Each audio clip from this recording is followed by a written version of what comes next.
کبھی کبھار ایسا ضرور لگتا ہے، محسوس ہوتا ہے کہ اب ہم اس درد سے باہر نہیں نکل پائیں گے، لیکن اللہ ہمیشہ ہمارے لیے کہیں نہ کہیں سے راستے بنا ہی دیتا ہے۔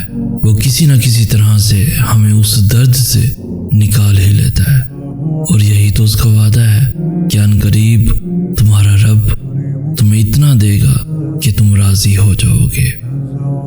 تو پھر اللہ کی اس گواہی سے بڑی اور کون سی گواہی ہو سکتی ہے جب وہ خود تم سے کہہ رہا ہے کہ تمہارا اجر قریب ہے، جب وہ خود تمہیں اس بات کی دلیل دے رہا ہے کہ صلہ اٹل ہے اور صلہ ملنے سے پہلے ہر آزمائش کا ختم ہونا لازم ہے۔ تو پھر تم کس کشمکش میں پھنسے ہو، کس کشمکش میں الجھے ہو؟ اللہ تو تمہارے مایوس ہو جانے پہ ہنستا ہے، یہ سوچ کر کہ اب تمہیں وہ سب ملنے والا ہے جس کے لیے تم رو رہے تھے۔ جب حالات بدتر سے بھی بدتر ہوتے چلے جاتے ہیں تب معجزے ہوتے ہیں اور دعاؤں کے جواب دے کر دل مطمئن کر دیے جاتے ہیں، جیسے اللہ نے اس آیت میں تمہیں کہا کہ میں تمہیں خوش کر دوں گا، یعنی تمہیں وہی دوں گا جو تمہیں پسند ہے، اور اتنا دوں گا کہ پھر کبھی بھی اس کی طلب تمہیں غم زدہ نہیں کرے گی۔ تہجد پڑھنے والوں کو معجزوں کا انتظار نہیں کرنا پڑتا، بلکہ معجزے خود ان کا انتظار کرتے ہیں۔ جب اللہ نے کوئی حیرت انگیز کام کرنا ہوتا ہے تب وہ تمہیں تہجد تک کھینچ لاتا ہے۔ جب اللہ نے تمہیں تمہاری پسندیدہ چیزوں سے نوازنا ہوتا ہے تب وہ تمہیں اپنی پسندیدہ عبادت کے ذریعے اسے مانگنے کی توفیق دیتا ہے، اور جو اس کی من چاہی عبادت قضا نہیں کرتا پھر اللہ بھی اس کی من چاہی چاہت اسے دینے میں دیر نہیں کرتا۔ تہجد کا صلہ صرف اور صرف کن ہے۔ تہجد کی طاقتوں کے سامنے کوئی بھی چیز ٹک نہیں سکتی، تمہارا مقدر بھی نہیں۔ یہ خاص بات ہے اس نماز کی کہ یہ ہارتی نہیں ہے، نہ ہی رکاوٹوں کے سامنے ڈگمگاتی ہے۔ یہ اللہ کو مناتی ہے، اور تب تک مناتی ہے جب تک اللہ مان نہیں جاتا۔ انکار کی گنجائش نہیں ہوتی، بس جو مانگ لیا تہجد میں وہ مل گیا۔ یاد رکھو، دل کا بار بار ایک ہی دعا کے لیے اللہ کے سامنے رونا اتفاق نہیں ہوتا، کیونکہ جو اللہ سے لگائے ہوئے دعاؤں کا سلسلہ نہیں توڑتے اللہ انہیں ان کی چاہ سے جوڑ دیتا ہے۔ کیا یاد نہیں تمہیں اللہ کے وعدے؟ اور اس توکل سے تم اللہ کو پکارتے رہو کہ اللہ کی تدبیریں تمہاری ساری آزمائشوں سے بری ہیں۔ صبر کا مطلب دعاؤں سے پیچھے ہٹ جانا نہیں، بلکہ دعاؤں پہ ڈٹ جانا ہے، اور اللہ صبر کرنے والوں سے محبت کرتا ہے، اور یقیناً اللہ صبر کرنے والوں کے ساتھ ہے۔ اور پھر اللہ فرماتا ہے، صبر کرنے والوں کو خوشخبری سنا دو۔ بس یقین رکھو کہ اس صبر کے بعد تمہارے لیے وہ معجزے ہیں جو تمہیں اس حد تک حیران کر دیں گے کہ تم اپنا ہر درد بھول جاؤ گے۔ جس صبر کو تم اختتام سمجھ رہے ہو وہ اللہ کے کن کا آغاز ہے۔ صبر یہ تو نہیں کہ تم اللہ سے مانگنا چھوڑ دو، صبر تو یہ ہے کہ تم اللہ کے معجزوں کا تب بھی انتظار کرو جب ہر امید ختم ہو چکی ہو۔ اللہ تو دلوں میں رہتا ہے، تو پھر دعاؤں کے پورا ہونے کی جو امید اب تک تمہارے دل کا حصہ ہے وہ اللہ کی رضا کے بغیر کیسے ہو سکتی ہے؟ صبر تو یہ ہے کہ تم تب بھی اللہ کی قدرتوں سے انکار نہ کرو جب مقدر تمہیں ہرا چکا ہو۔ صبر تو یہ ہے کہ تم تب بھی اللہ کے منصوبوں پہ یقین رکھو جب تم درد سے ٹوٹ کر بکھر چکے ہو۔ پھر دیکھو اللہ کیسے اپنی مدد بھیج کر تمہیں دکھائے گا کہ وہ بھی توکل رکھنے والوں کو مایوس نہیں کرتا۔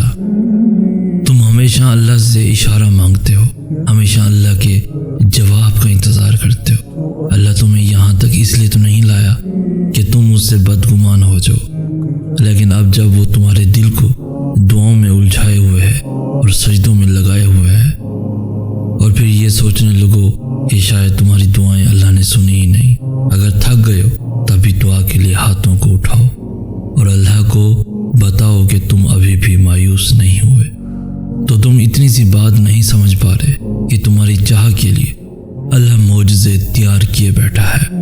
اللہ پاک قرآن پاک میں فرماتا ہے، اور جو جلد بازی نہیں کرتے اللہ نے ان سے وعدہ کر رکھا ہے کہ صبر کرنے والوں کو ان کا اجر بے حساب دیا جائے گا۔ پھر اللہ تمہارا صلہ بھیجتا ہے اسی شکل میں جسے تم نے کھو دیا تھا۔ تم اس کی آزمائشوں پہ پورا اترو، وہ اپنے وعدوں پہ پورا اترے گا۔ تو پھر دعا کرتے رہو۔ تمہاری کون سی دعا تمہیں کن کی منزل تک لے جانے کے لیے اللہ نے چن رکھی ہو، تم یہ کبھی نہیں جان سکتے۔ تمہیں توکل رکھنا ہے دعاؤں کے قبول ہونے تک، تمہیں صبر کرنا ہے اللہ کے کن کہنے تک۔ تمہارے یقین کا امتحان ہمیشہ تمہارے ڈر سے شروع ہوتا ہے۔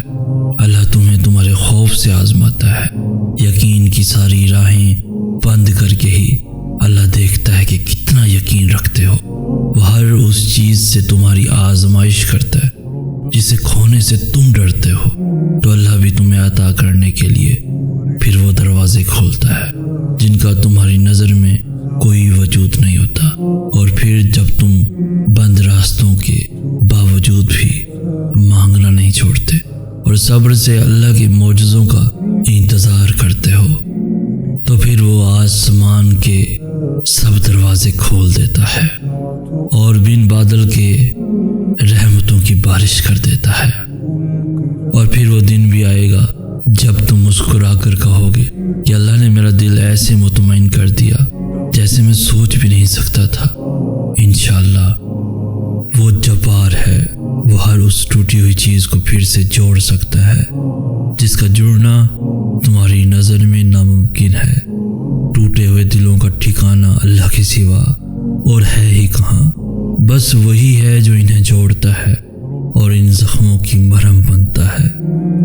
اگر درد رات بھر سونے نہیں دیتا تو جان لو کہ وہ منتظر ہے تمہارا، اور اگر اللہ تمہارے مقدر کا فیصلہ تمہارے ہاتھ میں بھی تھما دے تب بھی تم اپنے لیے وہ نہیں سوچ سکتے جو اللہ نے تمہارے لیے سوچ رکھا ہے۔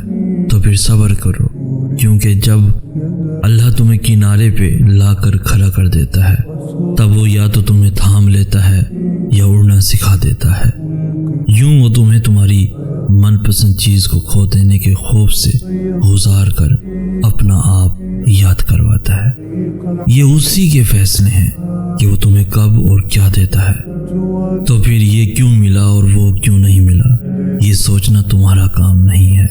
تمہارا کام بس دعا کرنا ہے اور یقین رکھنا ہے، کیونکہ تم خود اپنے لیے اچھے یا برے کا انتخاب نہیں کر سکتے۔ تم خود ہی خود کے ساتھ ناانصافی کرتے ہو، اللہ تمہارے ساتھ کبھی ناانصافی نہیں کرتا۔ اور جب تم یقین رکھتے ہو تب وہ وہاں سے تمہارے لیے وسیلے بناتا ہے جہاں سے تم سوچ بھی نہیں سکتے۔ تو پھر دعا کرنا کبھی مت چھوڑنا، صرف اس لیے کہ حالات ابھی تک نہیں بدلے۔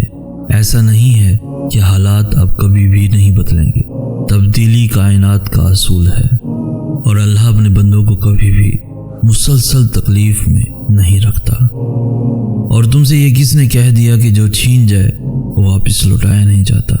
کیا تم نے سنا نہیں یوسف علیہ السلام کا اپنے والد کے پاس واپس لوٹایا جانا، موسیٰ علیہ السلام کا اپنی والدہ کے پاس واپس لوٹایا جانا، ہاجرہ کا ابراہیم علیہ السلام کے پاس واپس لوٹایا جانا، ایوب علیہ السلام تک ان کے بچوں کا واپس لوٹایا جانا۔ اللہ تم تک ہر چیز واپس لے آتا ہے، بس وہ ان چیزوں کو تم سے دور اس لیے کرتا ہے کیونکہ تم ان چیزوں سے اتنی محبت کرنے لگتے ہو کہ جس کا حقدار صرف اللہ ہے۔